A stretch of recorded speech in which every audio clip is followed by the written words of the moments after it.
How many of you have seen an elephant?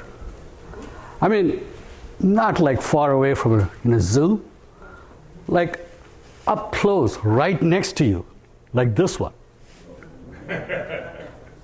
I grew up in India, and every day I would sit at a roadside stall like this, eating a hot breakfast, and I would watch the elephant keepers, or the mahouts as we call them, bring the temple elephants down the street on their way to the Ganges River for their bath. The elephants were majestic, massive, beautiful, lumbering down the street, ears flapping, trunk swaying, and oh boy, those trunks. The elephants' trunks would wander everywhere, grabbing coconut and fruit from roadside stall, creating mischief of all kinds. And to prevent this, the mahouts employed an ancient, time-honored solution. They gave a chain for the elephant to hold. And holding this chain prevented the trunk from wandering after other objects. And when I saw this, I could immediately relate the wandering elephant trunk with some problem of mine that had plagued me from birth, my undiagnosed ADHD and its wandering, unfocused thoughts. You see, when I was growing up in India, nobody knew what ADHD was. Even though the medical literature has documented people with distractibility, hyperactivity, and inattention as far back as 1775, still it would be 1998, 40 years after I was born, that a concept like neurodiversity, or the idea that 20% of the global population has neurodiverse problems, would even become a commonplace.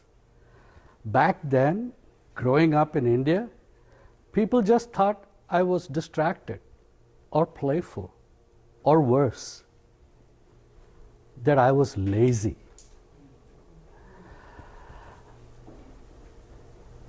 After all, my teachers always had the same comment on my report card: Ravi is brilliant, he has tremendous potential, but he needs to focus more. This idea of focus was something that fascinated me and frustrated me. What is this thing called focus, I would wonder? What does it look like? How do you do it? But no one was able to teach what they meant by focus or demonstrate how I could achieve it. This problem of mine was not trivial. Looking back, I cannot describe the pain, helplessness, and frustration, and sheer humiliation that I would feel at being constantly reminded of how I was failing the expectations of those around me. My inability to focus resulted in my not getting admission to one of the best medical institutions in India. In India, with its patriarchal hierarchy and rigid familial structures, the pressure for high academic performance, the pressure to not disgrace your family and lose face, the constant push to conform to social expectations and norms and standards is intense. Each year, thousands of students commit suicide in India after failing an academic exam. In my case, as a 17-year-old teenager, the impact on my self-esteem and the pain associated with it was immense. Surrounded by judgment, diminished by comparison, and without the nourishing space of empathy, understanding, and mentorship, I lost my laughter. I became quiet, withdrawn, isolated from friends, family, and peers.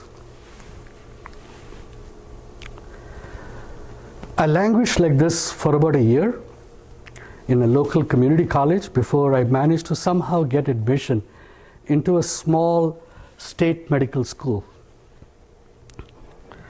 And then,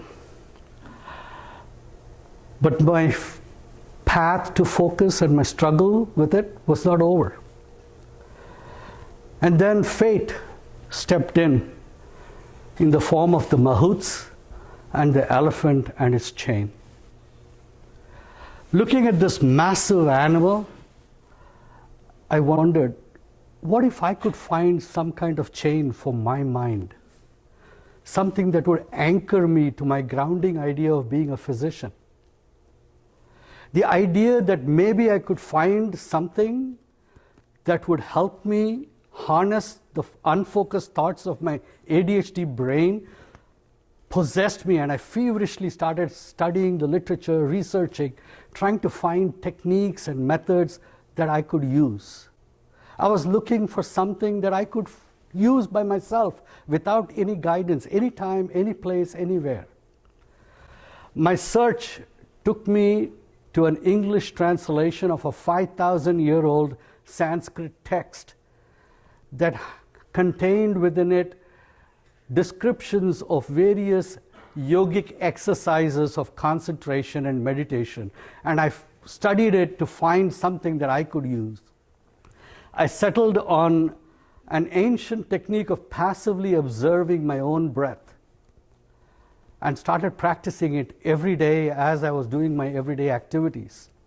And I started noticing that the storm of my ADHD brain began to settle somewhat.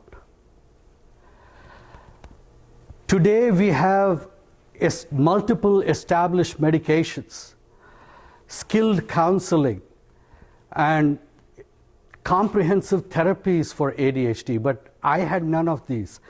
Just my secret, solitary method of focus by watching my breath. My initial moments of clarity were brief, but as I practiced, they grew longer and longer until finally I was able to function in a zone of focused attention that I could direct at will to whatever task I was performing, regardless, without distraction. Psychologists have long recognized this as a flow state, well documented among athletes and musicians, and I had independently arrived at the same zone of focused performance through my solitary practice of breath watching.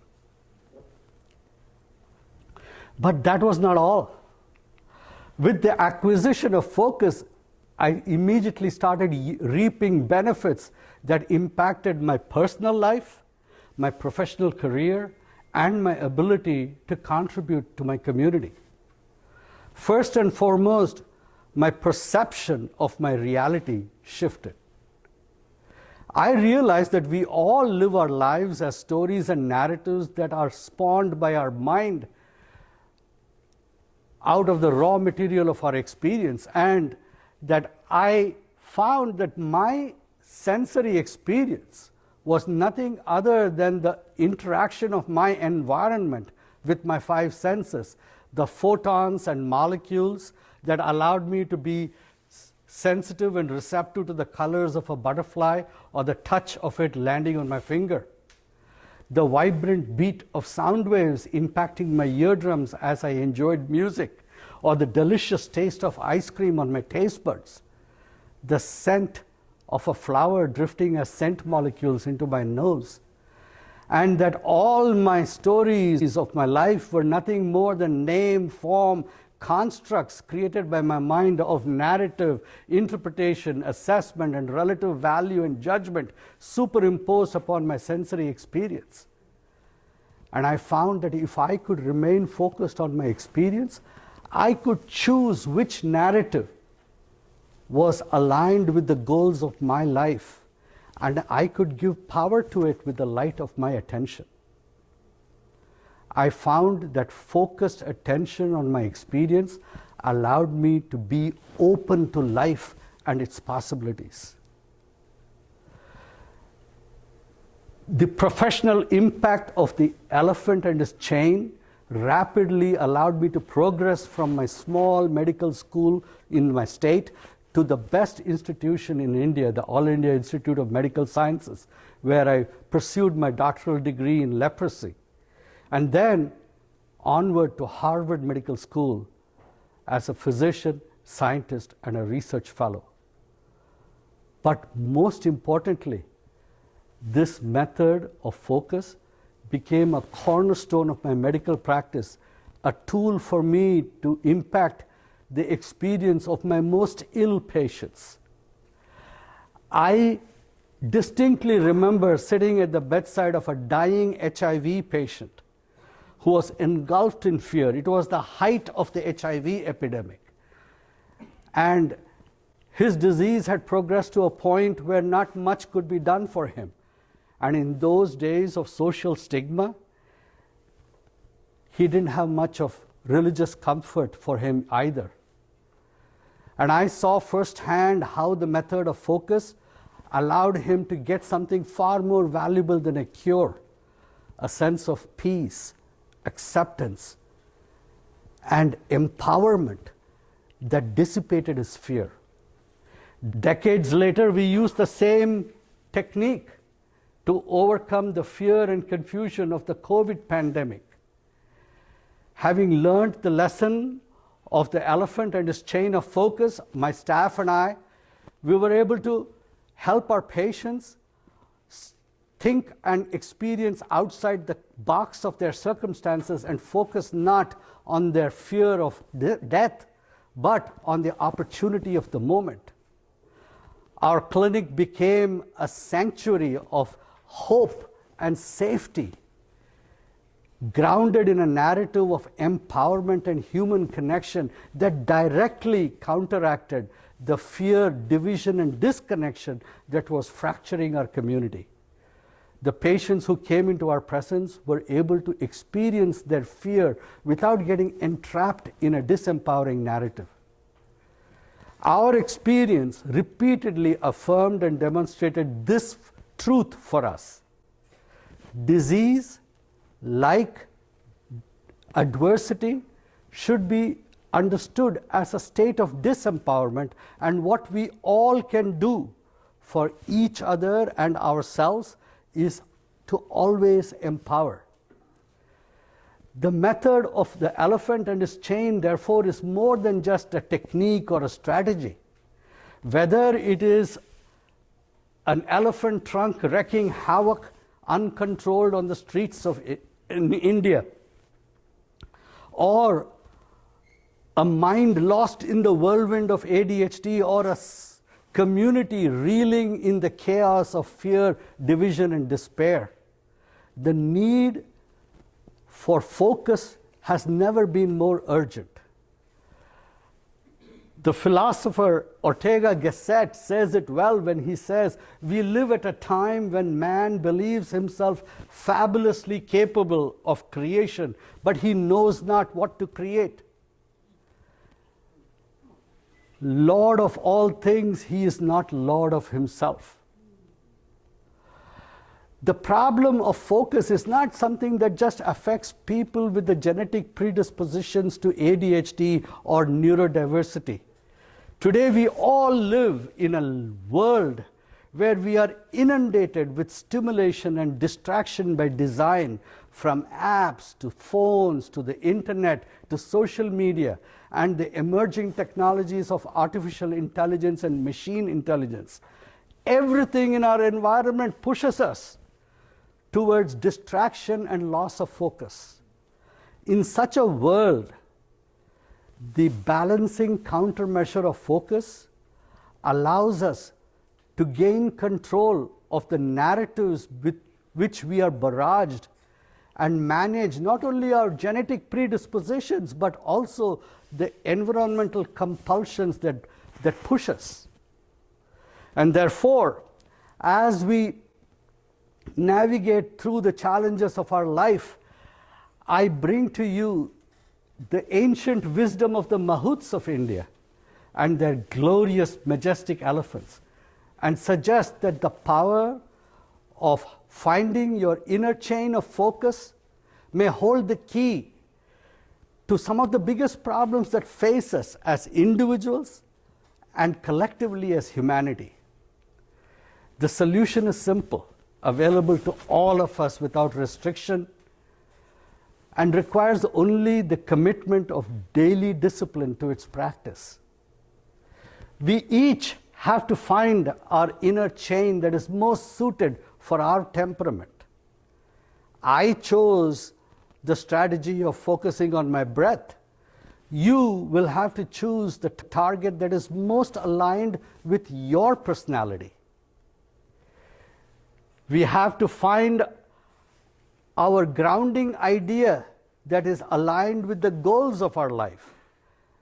Mine was the idea of empowerment as my core service. You will have to find the idea that is most aligned with your unique gifts. But by harnessing the power of focused attention into daily practice and linking it with our grounding idea, we can set ourselves free to live a life of intention and purpose, rewrite our narratives, dissipate our fears, and live a life that shapes a life experience that represents the full possibility of our being. Thank you.